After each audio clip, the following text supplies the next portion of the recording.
Hello.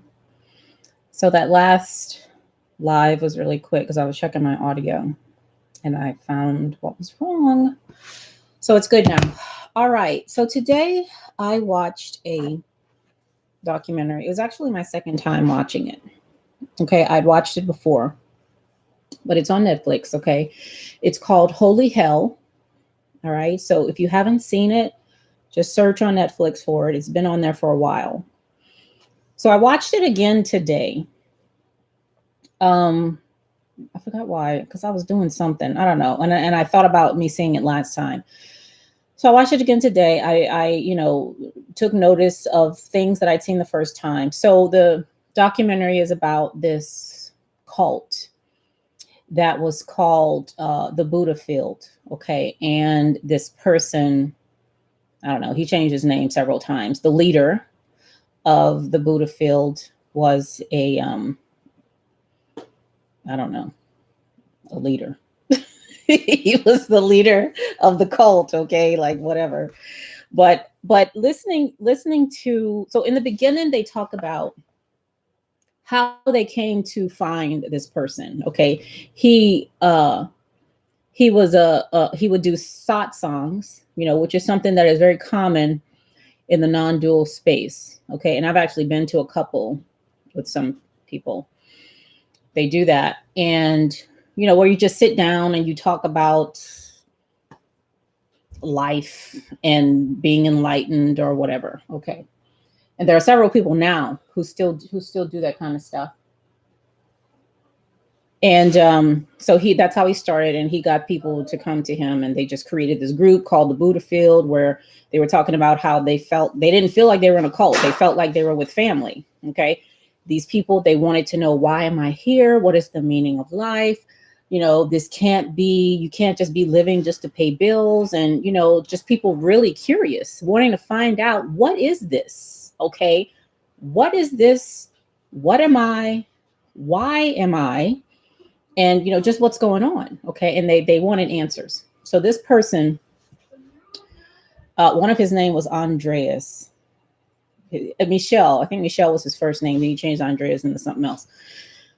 But he was the leader of this group, and they would talk about how he would, like, just being in his presence, it just felt really open, how he would touch them and they would experience Shakti, and they'd come out and they'd be seeing colors and all this other stuff.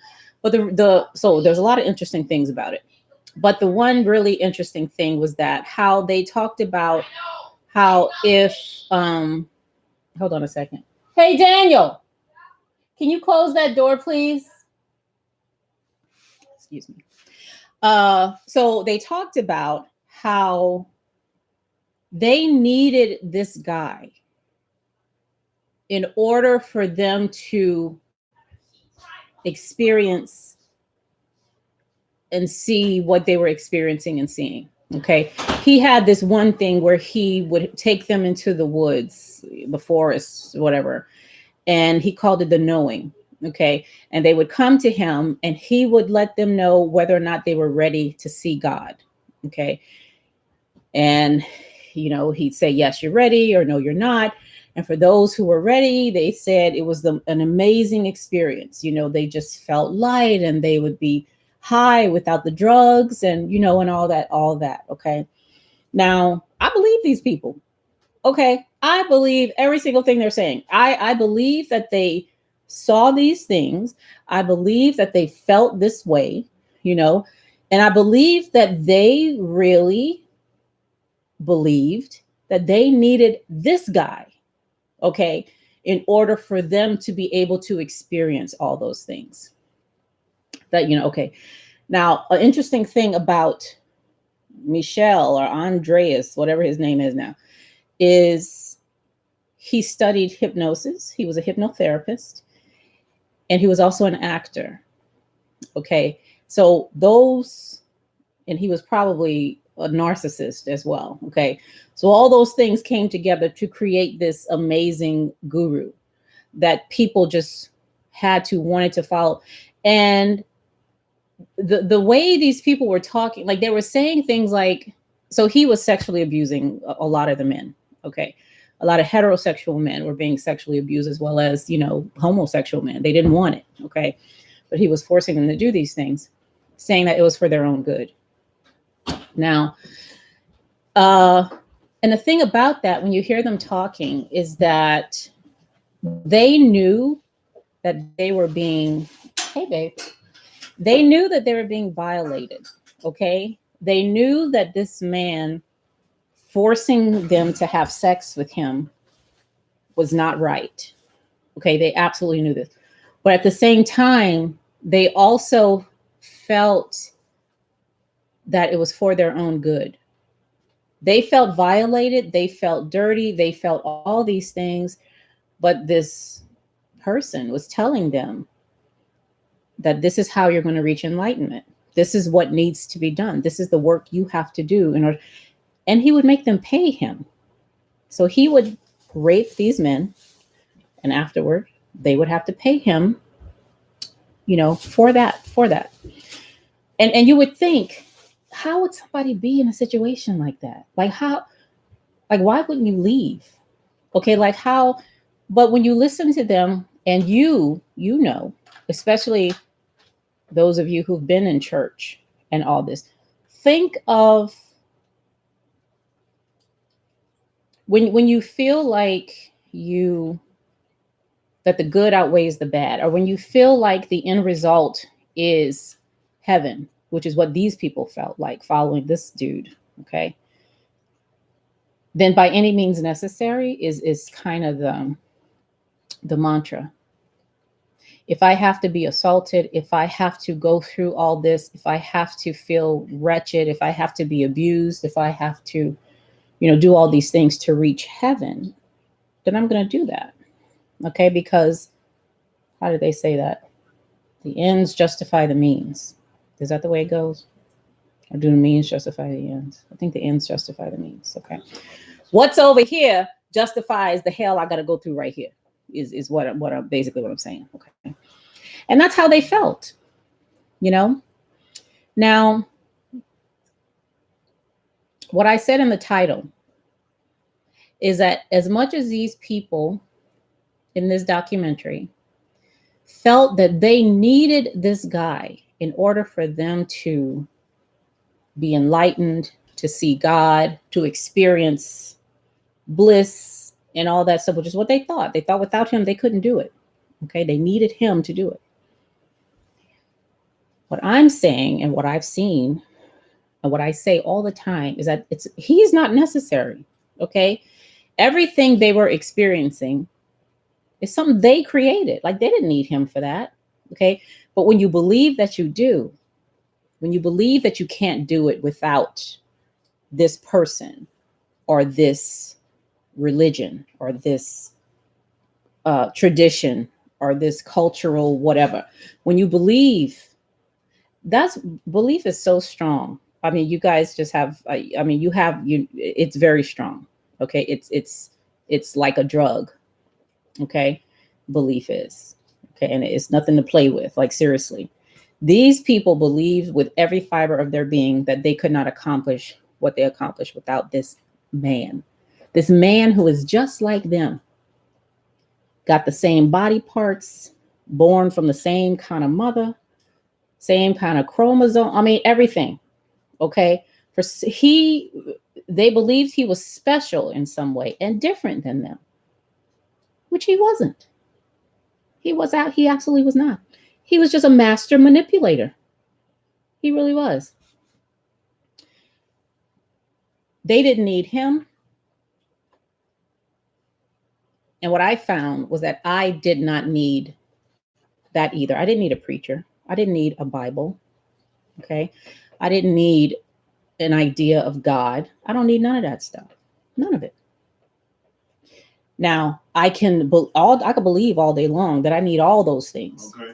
Just like these people believe they needed that guy. Okay. And this is why I say in my training, whatever you believe, what you do comes right from that, directly from that. Go look at that documentary. It's called Holy Hell. It's on Netflix. Watch what these people did. because you could trace it right back to what they believed about this man. Okay. Watch what they endured. Watch what they never questioned. Watch how they interacted with their families. Some of them disowned their families, told lies, all kinds of stuff because of what they believed about this man. Everything you do, every action you take stems directly from a belief. Whatever you're doing right now, like see how I'm talking on the YouTube here? You know, I'm sitting in a chair, I'm in my basement. All of that, even as mundane as it may seem, there is a belief at the root of everything I do. Every single thing. So some of them, at the end of the documentary, the guy who was filming all this stuff, he had been raped by the guru too. He'd been molested, you know, violated all those years by this, but stayed because he believed this is the only way I can experience these things is through this guy. Okay. This guy was sent by God. He's here to do all the, you know, he's my connection to God. I have to go through him. I have to use him to do this. Okay. So he stayed, he endured all that stuff. At the end of the documentary, he talks about it. He's talking to other people who left. He's talking to other people who left. Okay. Now, in order for them to leave, they had to believe something else. Okay. Something had to happen where the belief they had, that root they had, that was resulting in them taking these actions and not taking certain actions. It had to be uprooted. It had to come out. And that happened when a person who had been with that group for years, like 20 years or something, they wrote a email and sent it out to everybody in the group talking about all the atrocities they'd experienced with this guy, how he had, and it was a man, how this man had been violated for years by this guy and a whole bunch of other stuff, right? So, and here's the funny thing, right? I mean, the interesting thing. There was one guy who said, I got this email, I saw the email, and I wrote an immediate rebuttal. Immediate. He would never do that. Our guru would never violate somebody like this. He said, now he immediately wrote that to defend this guy. Okay. But he said, you know what? I knew that everything that this guy wrote in that email was true because it happened to me. Yet here he is writing a rebuttal saying you are lying. Okay. Telling the guy you are lying. He would never do that, but knowing it was true. His actions of writing that rebuttal email saying you're lying came directly from his belief that this guy is the only way that I can get to. Do you see how that happens? When I was a Christian, stuff didn't make sense. You ain't got to go to school. You ain't got to search real hard. You ain't got to Google a whole bunch of stuff. You just have to pay attention. Okay. Stuff don't make sense. Just don't. And it obviously does not make sense. Okay. But because I believed that Jesus Christ, this Bible, this belief is the only way I'm going to be able to avoid an eternity of burning in hell. Okay. I'm going to ignore all the obvious stuff. I'm not going to question nothing. I'm going to be as obedient as I can. I'm going to ask for forgiveness. I'm going to do everything I'm supposed to do because I believe that this person, this man written about in this book is the only way I can avoid an eternity of fire and brimstone. The same thing that kept these people enduring all that they endured with this man, Andreas, Michel, whatever the hell his name is. Okay. Fear. What's fear? I'm with you because I'm scared. Okay. I don't want to live without you because without you, there is no life. Okay. I'm just going to be like miserable and just dead. Okay. I need you to get this thing for me. I say I'm firing God. Belief, Jesus, the Bible, all that stuff. It's a meal ticket. It's like a meal ticket. Listen, I'm telling you right now, nobody would worship God or Jesus or the Bible or read the Bible if they thought they can get to heaven without it. Nobody. The only reason you're there is because you think you have to have it. And if you don't have it, you're going to suffer for eternity. That's the only reason you're there. I'm telling you, that's the only reason you're there. You could talk about the love and the this and the that and all that, all you want to. Okay. The only reason you're there is because you're scared, not because you love, because you're scared. Because you're scared.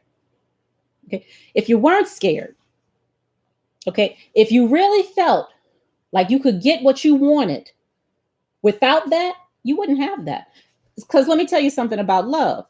There is no or else with love. Okay. I don't love my kids because there's an or else. All right. No. There is no or else. Okay. I don't love other people in my life because there's an or else. What kind of love is that? Seriously, what kind of love is that? Or else? Come on. We see the obvious. And the thing I say, if you go to the banner on this page, I say, God is real. Belief in God is not. It's not. What belief does, belief is like, let me find something around here. Belief is like calling this a marker. Okay. When I call this something, that means I can grab a hold of it. I can control it. I can make it do what I want it to do. Okay. Belief is like that. This is what it is without me having a name for it. Okay. It just is what the hell it is. Okay. Belief allows us to control, or let me say, it allows us to feel like we have control. Belief in God is so you can control it. Why you think we got 11,000 religions? Come on. Because belief allows me to take that thing, put it in a book, change the language, take out this book, add that one, add this story, take that one out, switch this one here, make him a man, make her a woman. It allows me to do all that stuff. Okay. Somebody posted something in one of these groups I'm in about borders, how they were saying, oh no, borders. What did they say? I forget what the hell they were talking about. But what I said was there's no such thing as a border. Where? Show me a border. Show me one. Borders exist up here first. You got trees, you got oceans, you got mountains, you got land, you got space. You ain't got no borders. What they at? I make borders up in my mind. I say, this is the border between Mexico and United States. Okay. I say this is the border between the United States and Europe. I say that. Nature, they ain't got no borders in nature. And because I made it up in my mind, I can move it. I can change it. I can say, you know what? I don't want the border there. I want it here. That's the same thing we did with God. We made that shit up. Which means I could put it in this book. I could put him in that book. I could take this out. I can move it over here. I can make him a woman. I can make him black. I can make him white. I can make him have a son, a daughter, a cousin, whatever the hell I want to do. Because it's here. I made it up. All right. I made it up. That was a scary thing for me. When I first saw that, it was really frightening. Seriously. It wasn't nothing to laugh about, joke about. I was terrified and I was upset. Because I found out I made that border up. That shit ain't true. Somebody told me there was a border right there. And Cheryl, you can't cross that border because if you do, something terrible gonna happen to you. So I believed it because an authority figure told me. Somebody who I know loved me, They never went across the border because somebody told them you can't go across that border. So the people they brought up told them y'all can't go across that border. We're like flat earthers when it comes to religion and the Bible. We're like flat. We're afraid to just throw the Bible away. Just throw it away.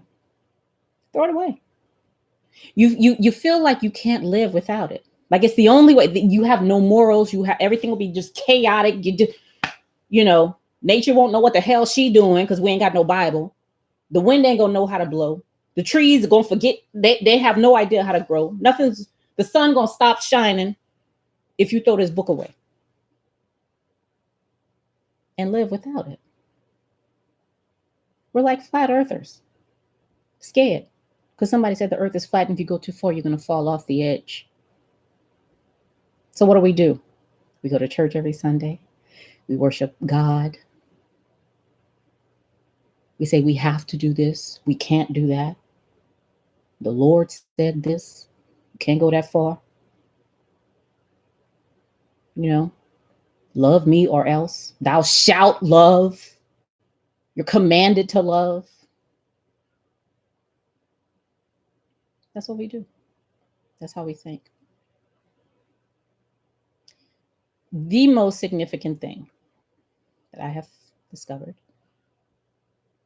is not that God is a construct.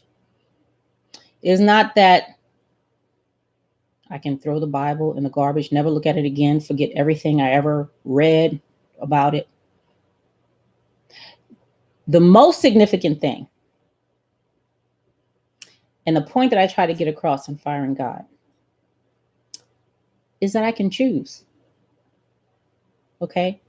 I can choose. I can change my mind. Many people don't know they can change their minds. Many Muslims don't know. You can change your mind, you know. Hindus, Jehovah's Witnesses, Catholics, Baptists, Buddha-filled cult people don't know. You can change your mind and still live. Okay, you can do that. If I don't get anything else out with Firing God, if nobody hears anything else, the point I want to get across is that you are free to change your mind. Okay. And you ain't got to worry about going to hell for doing it.